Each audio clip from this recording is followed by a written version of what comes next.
Assalamualaikum warahmatullahi wabarakatuh. Sahabat semua, menjawab dari sahabat semua dari Pause Spot ya. Merpatiku sudah satu jodoh, tapi di sekitar belum ada merpati. Kira-kira berapa hari ya bang? Baik sahabat semua, di video ini sebetulnya sudah kami jelaskan, namun kami rangkum ada beberapa poin penting. Kami rangkum dalam 9 poin penting agar merpati kita itu bisa hafal kandang ya. Jadi kalian harus mengingat bahwa setiap merpati itu memiliki kepribadian dan tingkat kepercayaan yang berbeda-beda.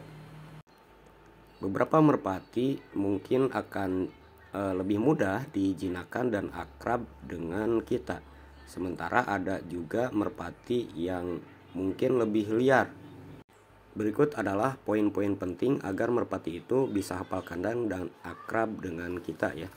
Jadi yang pertama, sahabat semua, buat kandang yang senyaman mungkin ya.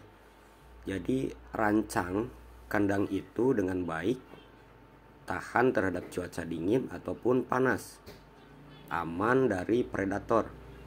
Kalian harus merancang daripada kandangnya ini tidak ada celah di setiap dinding, untuk merpati itu bisa melarikan diri waktu kita sekap ya, apalagi merpati baru.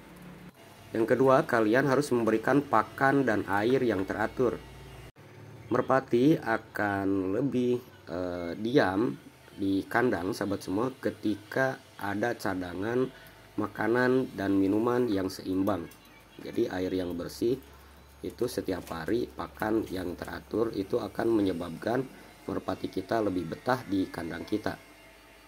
Nah, kalau 2 poin tadi sudah sahabat semua, yang ketiga kita harus meluangkan waktu, ada rutinitas untuk melatih merpati kita.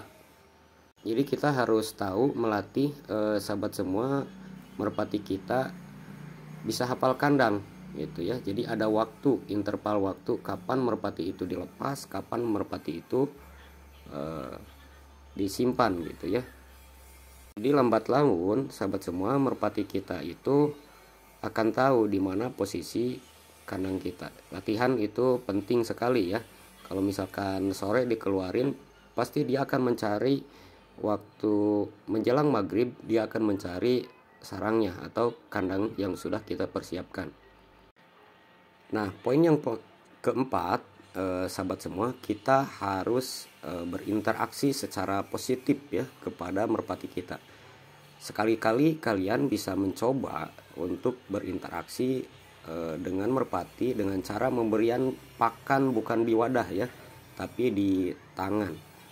Kita bisa berbicara dengan lembut. Nah, dengan merpati kita dipanggil, itu akan membantu mereka merasa nyaman dengan kehadiran kita sebagai tuannya gitu ya.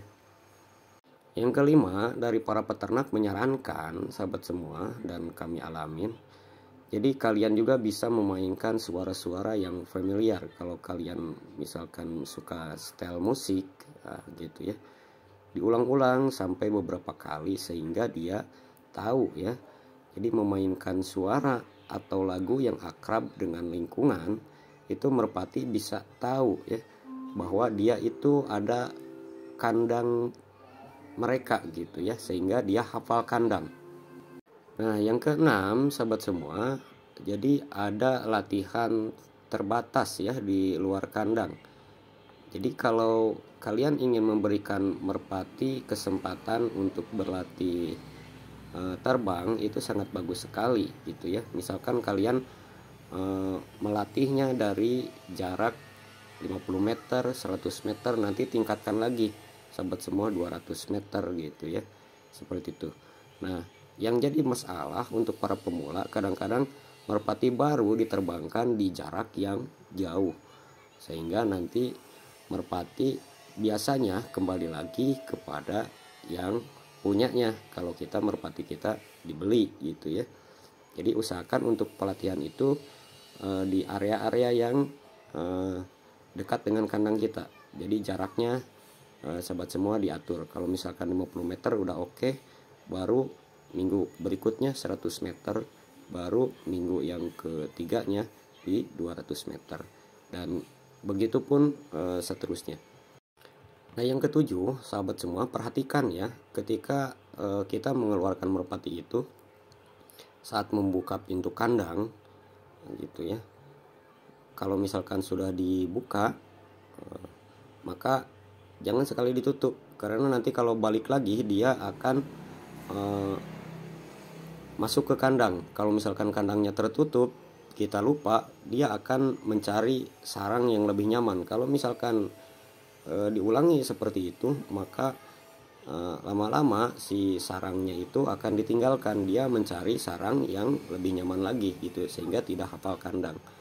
Utamakan ya sahabat semua, kalau kita membuka kandang merpati terus dibuka, kalau misalkan sudah tertutup, dia tidak akan kembali lagi. Kalau sore, kalau udah masuk, baru kita tutup kembali.